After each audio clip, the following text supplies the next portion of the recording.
Thank you so much for joining us on this episode of Build the Humans podcast that we started recording, talking about the human side of building great software. Everybody likes to talk about technology. Everybody likes to talk about the latest and greatest invention, the greatest and latest tool. We like to talk about the people that are behind all of those tools and that technology. I run a company called Mirigos. We're a services company. We help our clients hire absolutely amazing talent from most of Latin America and Europe, Eastern Europe, Europe. Those are two areas we focus on. Our tagline is we really solved the problem of outsourcing. We fixed what was broken and continue to do so. That said, I'm turning my mic over to Derrick. Please tell us about yourself. Tell us what you do. Yeah, of course, of course. So, my name is Derrick Franco. I'm a director of engineering at a company called Counterpart. Yeah, in the insurance technology space, and I was actually the founding engineer at the company. Have kind of built it up, and we've got a global team that we've built up on our engineering side over the last 6 years. Cool. So you were a founding engineer, and I've been a founding engineer myself. I had my own startups in the past. One thing, and I'm going to ask, I'm curious, what was your experience? I know what was mine. When you start, it's a startup, it's very hard. And then you sort of hope it'll get better, but it doesn't. What are those things for you? Yeah. It's interesting because I've done it in multiple phases in my past. So my kind of expertise has always been in that early stage 0 to 1 to kind of Series A um, building. Kind of building those teams up. And so I've seen things go very well, and I've seen things go very wrong in multiple different occasions. Yeah, I think the thing that we tried to do this time around was, luckily, on in this particular moment, our CEO also had started multiple companies in the past and scaled those up. And so one of the first things that we did when we sat down was to kind of make a list of what were the things that we screwed up before. What Yeah. were the things where, hey, when I was doing this last thing, I did not think about, and it just cost us over time. And putting together that list, even as a bullet point list, kind of helped us not make a lot of the serious mistakes we had made in the past. So, ones I had messed up in the past, not investing in just infrastructure for just the next, call it couple of years. Every single one of us, we build up a project, we get it deploying, and it's like, oh, perfect. Like, this is completely fine. But then the second you have 3 engineers, 4 engineers, all of a sudden you're spending more times for some features, just making sure the thing is deploying and the infrastructure is working properly versus building things out. And so, that was one of the first things I wrote down. And so rather than us trying to just build something that deployed, we went out to a consultant and we said, hey, we're going to put money aside for going to a DevOps consultant that can build this up and get a system together that can be used. And to be perfectly honest, we probably went 3 years before we even needed them to start adjusting the infrastructure that was there. And not even because it was going down, just because we needed to tweak things for just better usability for the future. And so, that's one thing that we messed up in the past that we put together. And then the other one that I think we had messed up in the past at other companies that I think we did really well here was we took a look and said, okay, one of the things that we did really well on at other companies was moving fast on these ideas and running. But eventually you start hiring people really quick and you start missing those updates, or there's a misalignment on what the goals are. And so one of the things that we did early on was we said, okay, let's get kind of not only just the goal of the company on paper, but what are the main values at this company that we want to kind of make sure that we're aligning on as a team. Because this allowed us from a hiring perspective to make sure that whenever we were hiring, even though the culture hadn't been built yet, we knew that we wanted people that would fit these values. And the second thing was we started to just continue to have these weekly updates. They would be quick updates, PowerPoint updates of just like, hey, what are you working on right now? And kind of what's the goal? And it seems really counterintuitive when you're such a small company and there's 2 people, maybe 3 people. It's like, can't I just, give you a quick message?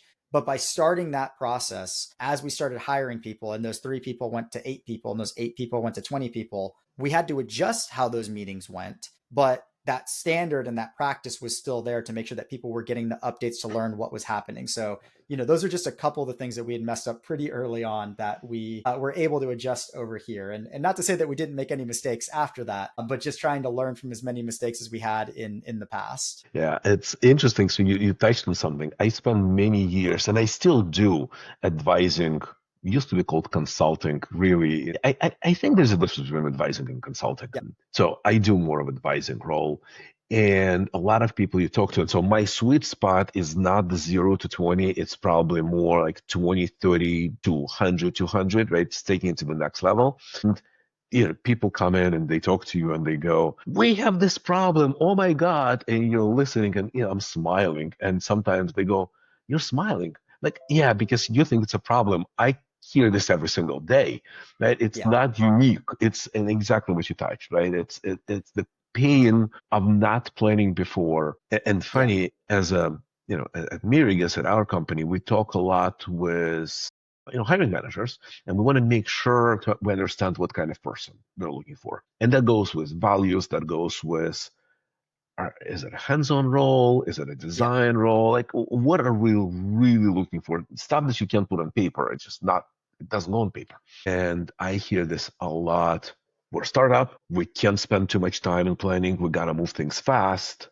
And then I go, sure. What are you going to do in 6 months? What are you going to do in a Yeah. year? Are you going to just throw it away? Well, and that's the thing, there's the balance. Yeah. It's you need to know where you're running at. Everybody needs to have a shared goal in mind of like, hey, we're trying to get here in 3 months, 6 months, 12 months. Those are probably going to change the longer they're further out. But yeah, you need to be able to at least have that short term goal aligned on. And yeah, because people mess it up. And it's funny that you say, you done advisory roles as well. That's one thing that I always recommend to people, and we did as well too, is we leaned on the people that had been there before, Mhm. because in hindsight, the answer is so simple. In hindsight, the answer is just Yeah. like, yeah, don't do this because I've messed this up before. And so that was one of the things that we really did was, we reached out to a lot of people and we had a lot of really good advisors that had done this before, where even something as simple as me being asking a question that I'm overthinking about, like you said, where I'm like, hey, should I split the front end and back end to separate repositories and when? And he's like, hey, you're thinking too far. Like, just keep them in one, move on.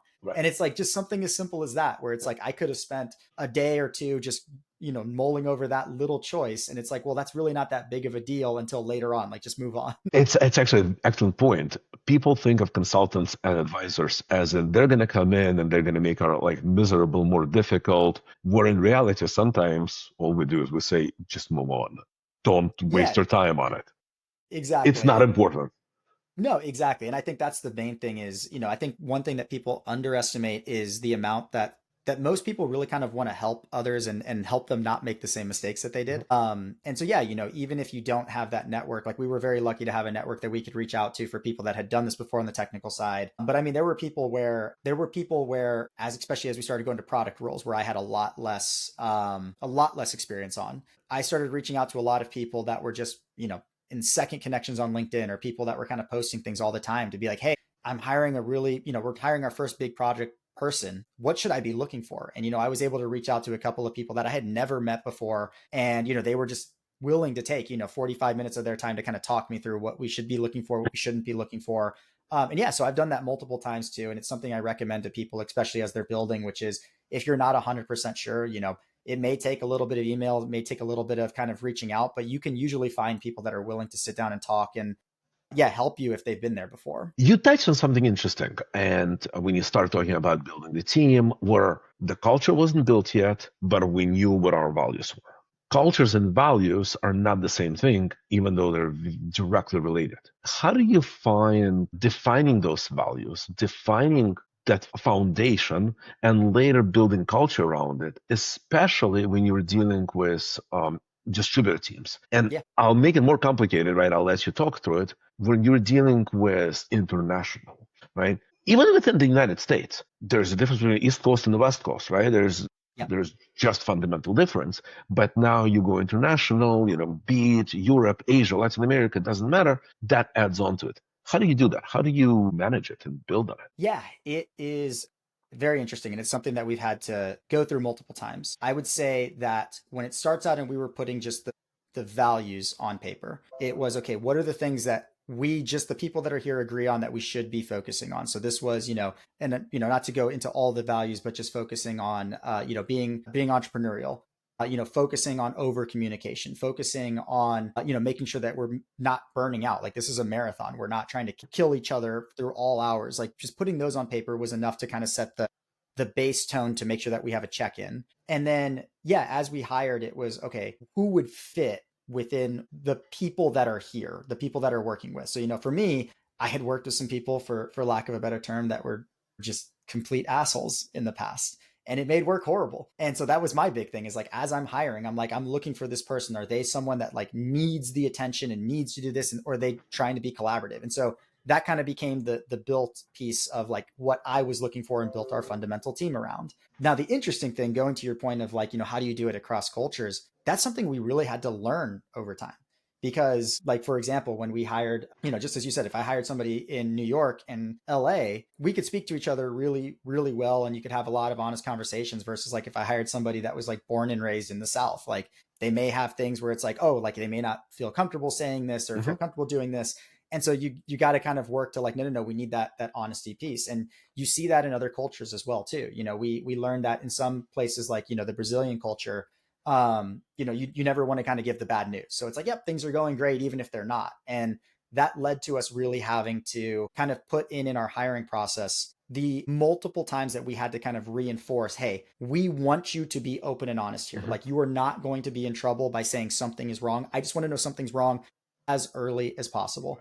And the way that it was hard at the beginning, but it helped as we hired more people, because then I could show this, like I could say it a million times, but it had to be shown that is the culture that we were building. So a lot of times when I have new hires, the people that have been with us for a minute, they will they have no problem telling me, hey, you're wrong, or that's a bad idea. And so seeing somebody else from that, area that they are from and that culture that they are from say, oh yeah, he is wrong, here's what we should do, and they hear me just go, yep, that sounds good, tell me why, that reinforces the idea of it's okay. But this is kind of the interesting piece, is I need to really ask a lot of times, especially if we're hiring in a new area, hey, what is that culture? Like, I have to do my own research at that point to figure out, what is that culture? Is it more of an honest culture? Is it more of a culture of kind of, I'll say, like, people pleasing in some moments? Like, you get a lot of, I've heard people that even have worked in Japan, where it's like they have really hard time working from a Japanese company to an American company Yeah. because of that Yeah. structural piece. And Communication, so, right? yeah, and so it's kind of taking all those pieces into account. And especially when you're hiring, not only to hire people from them, but then to manage those people, the manager that you have to have into account needs to be able to be aware of those differences, those cultural differences, and how to communicate across those.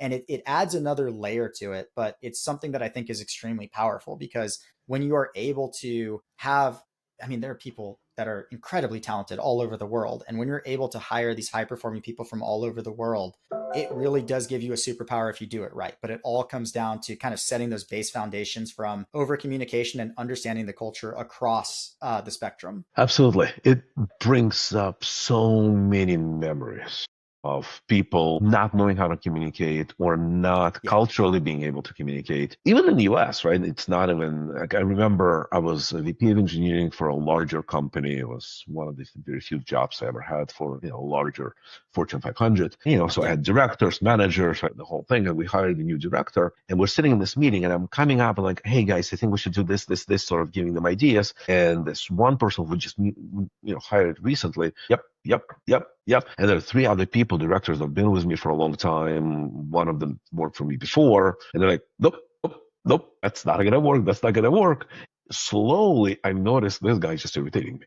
Right? Yeah. He's saying yes, where now I know it's not a yes, right? I got it, right? These guys are right, and I don't think through it. And yeah. So what they told me later, after the meeting, he walked over to one of them and goes, "Is that really okay to disagree?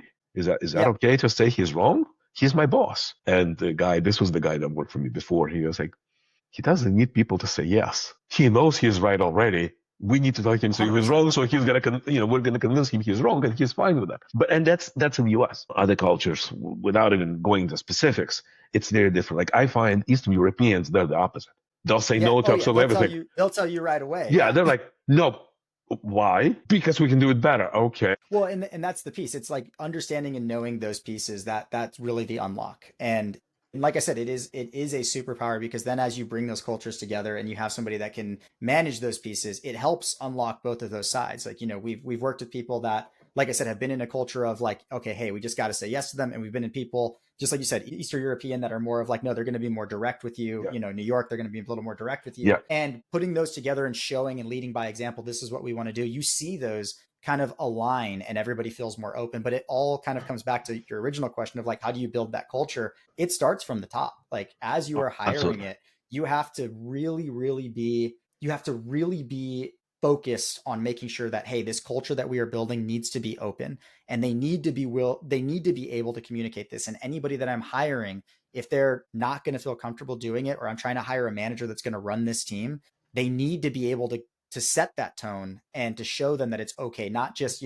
start micromanaging and like every little mistake, like point the finger and yell at people, because there are those managers. And so that's where it really comes down to, you have to kind of set that tone to know what you're hiring and what you're doing in order for that to scale. It starts with the people, it starts with understanding the culture, and then it also at that point turns to how can we empower them, and that's where it comes to building an additional culture of over communication as well too. Yeah, I actually think finding that right people with the right values is a lot more critical than finding the right people or the wrong people with the right tech skill set. When I was a hiring manager back in the day, I remember, somebody from the team who is maybe not a senior, they go to the interview, they come out and they're like, no, we're not going to hire this person.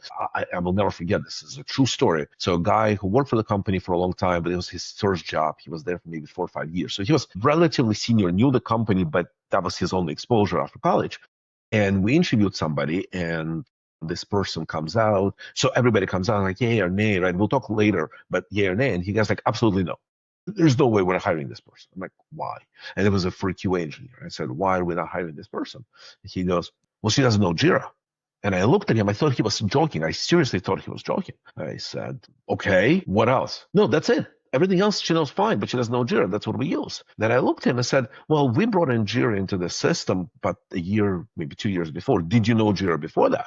How long did it take you to learn? So why would that be even an obstacle? Why would you even think about it? Like, I don't care. Yeah. But, somebody, you can train a skill set, right? You can train a smart person to do anything, but once an ass, always an ass. Right? It just, and it also comes into like even just looking at that, if they're holding that standard and doing it there, but also just as you're focusing, part of what you look for, and it changes from company to company, but part of what you look for is adaptability. And to be honest, the ability to work at that company size. Like, I know some extremely smart people that have worked at very, very large tech companies, but that's been the majority of their experience is big tech companies. And so them coming down to a startup, if they've never done it before, it's a huge culture shock, because it's like, oh my God, we're moving faster. I don't have a perfectly written spec. Mm-hmm. I don't have to get approval for these things. Like, I have to make the decision. If you've never been in that environment, it may be a little rough. Vice versa. Myself, I've really been at companies that have been under, 150 people and moving fast and kind of changing these things and adapting over time. I know I would struggle going to a big company right away, because I would look at it and now it's like, wow, it's going to take me how long to get this decision? And I've got to go talk to these people and I've got to go get the perfect spec written. And so that's the other piece that people kind of have to think about when you're hiring, which is, what is this culture that either I'm applying to or that I'm hiring for? And am I going to fit in that, and knowing what those pieces are? Because like you said, in that scenario, you want to hire more for adaptability. If you're hiring an adaptable person at a smaller company, they're going to need to, because who cares if they know Jira now? You may switch to Linear, you may switch to Asana later. Exactly. You need to be able to adapt and learn over time. Technology changes, right? I mean, do you really want somebody who, I know how to write in COBOL and that's it, I will never learn anything else? Like, okay, you're without a job, a few years down the road. Exactly. When I started, so Mirigos was actually the history of how Mirigos came about. I was a hiring manager. I started as an engineer, grew up, right, ran my companies, and always had a challenge with outsourcing. And the challenge was always the same. The problems were always the same. And you try to change a vendor, and the problem is the same. And you talk to your friends, and they'll tell you the problem is the same. And it's a different country, it's a different vendor. But like, okay, something's wrong. It's not vendor specific. There's a fundamental issue. So, I started figuring that out. I was working for a company where I set it up in a completely different way, and it was just miracle. It was working, right? It was magic. It was doing better than local teams. I figured, a friend started coming over. Hey, can you help us? Can you help us? I'm like, all right, well, there's something in it. So I left and I started Mirigos. But one thing that we do, and it's a big, big fundamental difference in how we approach it, we do not have centralized recruiting. All of our recruiters are at locations where we hire from. So, I've got recruiters pretty much in every country, or at least most definitely in every region, but almost in every country we hire from, like Argentina, Brazil, Ukraine, Poland, Mexico. Yeah. All of them. Like, we have more than 20, I think like close to 30 recruiters right now. And the idea is very specific. Like there's a reason why we do this. It costs us a lot, right? It's a bigger overhead. It's more difficult to manage, but we do this because of the cultural component. Yeah. They work with us. Hmm. They understand how we approach things. We understand how our clients approach things. And now they translate it to the local market, and they'll talk to a person and go, this person got great technical skill, but they're not going to fit the Yeah. environment, Yeah. or vice versa. Yeah. Well, and then you can also figure at that point too, they can kind of find those little fundamental pieces a little bit easier too. So, I often joke that, myself, I've kind of moved all over. And so I can adapt very easily. And so that's been something that's been really Mhm. easy versus like, I've met some other people where, they're like, I have a little bit of a harder time trying to figure out, is this just a cultural thing as I'm talking to somebody, or is this a skills issue? And so that's the other piece too, is like by having those localized regions there or having people that have gone to a bunch of different places, it makes it much easier to understand, is it an actual skill problem or is it something that I don't personally understand? And I think that's where people really mess up, is a lot of times it's the internal that you have to look at. You have to internally look and say, am I able to do this? And if I'm not able to do this, like I may need help in that regard. Yeah, I see this less now. Not that I don't, it's still there, but I do see a lot of these issues where, hey, we are the core team, right? Whatever, we're based in the US, and before it was we're all based in the same office. Anybody outside, they're outsiders. You talk when we ask you, and that creates a huge cultural barrier because Oh yeah. those people are as smart, they're as Yep. creative, as caring. Yeah. Why do you put the Well, barrier? and this is where I think we did a really good job early on. Was like that was the first thing that when we started hiring everywhere, that was the main thing that I said coming in, is we're not hiring people and being like, okay, well, they're only getting the crappy tickets, which I feel Mhm. like a lot of people do. Like Yep. they're gonna get the stuff that we don't want to do. That was the opposite of what we wanted to do from day one. Because I knew companies, even bigger companies, that had done that, where it's like, hey, we have a team that's based over here. Just send them the stuff that you don't want to work on and they'll work on it. We did the exact opposite. We said every single hire, irregardless of location, is the engineer that we are hiring here. And we are going, it doesn't matter if they are right next door to me or if they are halfway across the world. We are going to build this team up with everybody being equal on how we will build these, how we will train these, how we're pushing for the long term in the future. We have engineers that have worked with us, I mean, going on 6 years at the company now. And, not, it's not because, it's not because of chance. It's because we're really trying to invest in the people. And that's where it really comes down to, taking it back to like, you need to be willing and know what you are investing in to do that for the long term. And whether you're an international team or, you're just building something locally, like if you do not invest in the team, you are not investing for your long term. When this is again going back to before I had the company, we opened an office. So we had, I was working for, I was working for Ticketmaster, and I guess anybody can look it up, and it's it's on my Yep. LinkedIn. And they had, when I joined in, when I came in, they brought me specifically to fix the problem, right? Distributed, blah, blah, blah. So they had a team in India, they had a team in China, and it wasn't working. Not for any specific reason, it just wasn't working because fundamentally it wasn't set Yeah. up right. So long story short, we set up an office in Ukraine. This was my second exposure to building an Mm-hmm. office in Ukraine. And we did that. We set that up. And one thing that happened very quickly, so we had to work through some communication issues. So we said, listen, guys, we're building a US based company that just happens Yep. to be in Ukraine. We're not doing outsourcing. We're US and you're Ukraine. It's one of the same. Back then, hiring talented resources was very difficult, right? It was very Mm-hmm. hard. The market was hot. We pretty much didn't do a lot of recruiting. We had a time into it. We had a pile of resumes that was sitting and waiting for next open position. And there was only one reason. And we asked everybody, like, why do you want to work for us? Like, why? You've applied. We don't have an open position. You came in, you sent us an email, you're asking for something. And they said, well, people talk, right? Everybody knows it's a small community, everybody knows each other. We're tired of the outsourcing mentality, whether it's directly for a company Yeah. or through outsourcing company, of this, here's the widget, here's the ticket, go do this, don't ask questions. Yep. What you guys built is one team that works together and solves problems together. The Yep. next step was we had managers in Ukraine managing resources in the US and vice versa. Mm-hmm. And people were asking, like, what do you mean? I'm like, why not? Yeah. No, Why exactly. not? And it comes down to just setting them up for success. Like Yeah. And I tell people this all the time, whether it's, even if people that are trying to return to office or these other pieces, which, I always say you have to set it up as if to set everything that you build out for success, irregardless if you're in person or scattered across the globe. I've mentioned a couple of times this idea of over communication. I am basically, and, we have a value around this. It's a term called omotenashi, which is basically a term that basically means like put the customer first. Well, the customer in this case can be anybody. Like you could be my customer if I'm working with you and Yeah. you're my product manager. You're my customer. Your I got to get as customer, much absolutely. as I can. Yeah, and vice versa. Like if you are the product person for me, you should be doing as much to get things together so we can work with it. And that comes down to this idea of over communication. If I write something just in a ticket and send it off. Well, what if you missed that ticket? Like, what if you Yeah. didn't know to check that ticket because you're going to 5 other places? Okay, so if we're in a completely remote environment and someone's 8 hours ahead of me and I've got a question I've got to ask them and it's late at night my time and they might be able to answer the next day. Okay, well, I'm going to write up this summary. You know what? I wrote up the summary. Let me just put a quick video together asking him all these different things. And then I'm going to send him that link as well and say, hey, I put a thing in this ticket. Here's the video of it. And here's kind of the description. Can you add your comments into here? Like you're setting those pieces up, but you also have to have those structures built for success. Cause like you said, if you have your manager in these other time zones, it works if you put in those structures. Yeah. But if you just threw somebody and the company did not have those structures set up or wasn't willing to invest in the tools, the structure to do it, it's going to fail. Yeah, it's funny, you just touched on something, and I never thought of it that way. So I use Loom. I don't know if you know what Loom is. Oh It's yeah, a big Loom fan of plugin. it. And I use it, and it does two things, right? First of all, I don't have to spend time writing long email where I can spend 2 minutes sharing my screen or sharing a particular window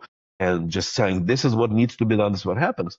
But also, it allows me to be myself. I can actually make a joke. I can Yeah, actually say something, and it goes out. It's asynchronous. I don't have to get on a call, but like and hit send, and then yeah. get Oh something yeah. in return. It's amazing, right? Yeah, yeah. And for anybody that hasn't used it, Loom allows you to just record video, to say voices, send Yeah, these videos, these links out. And yeah, I mean, we've even the running joke is I years ago for some of our team, especially in the insurance space, the insurance can get pretty complex really quickly. I created just about like 8 videos quickly on Loom to send it to some of our engineers of like, hey guys, here's like insurance for like layman insurance, like from an right. engineer who had to learn this. Here's what these terms mean. And I created a bunch of these videos. I have to redo them because these are still used to this day, like 3 years later, for like an intro for engineers, because they were like, oh my God, like it makes so much more sense now. And so like we still send those videos around. And, at that same point, the tools have only gotten better. I've done it where I've done these Loom videos now and they have all their stuff there and they'll give me an LLM summary of like what was talked about. And it's really easy for me to post these between different channels. And I think that that's, one thing that people, it's all about the tools. Like, there are many tools out there that can be used that just make it easier to use. And you have to find what works for you, not just apply what was there at old companies. For example, one tool that we use that I think it might still be in beta, but we use a tool called Roam that basically is like a virtual office. And it doesn't sound like anything new until you start using it, which basically it's kind of like we use it for our video calls and you can kind of see little bubbles of who's talking to who. So it doesn't seem anything different than, oh, what about Zoom? What about, just like Slack and you call somebody? But the interesting thing is it's just a small shift in dynamic. If you're in the office and you need to talk to somebody and you're walking by a conference room and you see, hey, there's 2 people I got to talk to. Oh, let me knock on that door real quick and talk to them. Yep. Versus if I'm digital and I'm just looking at the calendar and I'm like, ooh, Dave's talking to someone, I don't want to bother him. That's the small differentiation where like a tool like this allows me to see the same thing. I see 2 little chat bubbles talking to each other and I go, oh my God, I need to talk to both of them. Let me just knock on the door and see if they're available. And so, like I said, little tools like this, there's more than just Roam, but those little things and investing in those tools pay dividends for the long run. If you do not invest in the right tools, you're just setting your entire team up for failure if you're trying to go for a global team. Absolutely. I think what you're touching on is so important when you're running a global team, a distributed team, regardless whether it's one country, distributed, one city distributed, or across border distributed, you have to use tools. You have to use things that are different from what we used to do sitting in the same office. I keep talking about it, right? But the water cooler conversation, just like you said, you walk by, you see 2 people in the conference room, you walk in, it's Yep. gone. Random interaction, in the kitchen, Oh, yeah. And you talk about something that's gone. So now it's all intentional. But Yeah. if you do it, if you remember it and you actually put effort into it, it becomes your second nature. It does. It does. And the way I look at it is twofold. When people look at these tools, they add up. They do. 100%. They add up month to month as you're signing up for different tools, but you have to get perspective on it. Okay. How much, if you're doing this in person, are you paying for office space? Hmm. Okay. So that's an expense that you're paying month to month. So even if you're paying for people's co-working spaces, not everyone's using a co-working space, number one. So, okay. The additional expenses on using these tools would be equivalent to your rent. That's how you can consider it. So you still have to Absolutely. be smart with the number of tools you're using. You can go overboard. You can select the wrong tool. So you have to be smart with that. But the expense is similar to your office expense, number one. And number two, the other piece that we highly recommend, we do it at least with the whole company 2 times a year, is we get the entire company together at least twice a year for an onsite. And because you still need those people to people relationships, and it doesn't have to be every single day. In fact, I am very adamant that every single day does not get you the best results. I can have the arguments with people. I've debated it back and forth with people, but especially as a person that just has to be in my kind of own zone to be in that deep work mode. When I'm around a lot of people, it's incredible. We have these great conversations, but then I need that time to go into deep work. And, as the company's grown, we've actually extended this out where, yes, we still meet twice a year with the whole company, but we've also made it where it's like team specific. The engineering team will also meet in between that, at maybe once or twice. Same with the product team, same with the underwriting team. And so we're building those pieces over time. There is more in person over time. However, in between those, we've set it up with our tools where it's easier for us to communicate. And even going back to the beginning of it, from the cultural perspective of that initial meeting of like, hey, we're going to have a kickoff at the beginning of the week, the kickoff still involves the entire company. Like, maybe it's not everybody jumping in and it's just your top level managers giving the update that you've pushed up, but you still see what's happening with the team. There's still that sense of like, I am part of the team. And it's not just these like 5 people that I'm working with all the time in isolation and like, yeah, I think I'm part of this company. So it all comes together for this to kind of go forward. But yeah, it's all relative. And it is something that is a superpower if you do it right. So, okay, I really want to be conscious of your time. This has been a great conversation. Thank you. I really, somebody who's been in this for years and really been pushing for let's make a change. I'm so glad to hear that there are people out there that get it and, buy into the same mindset. It's amazing. Oh yeah, no, great conversation. Loved it, and yeah, it's just one of those where yeah, if you had to summarize it at all, it's yeah, investing in people is definitely the number one thing, and if you get that wrong, you get everything else wrong too. So taking care of your people is the number one thing you can do. Thank you. Thank you so much.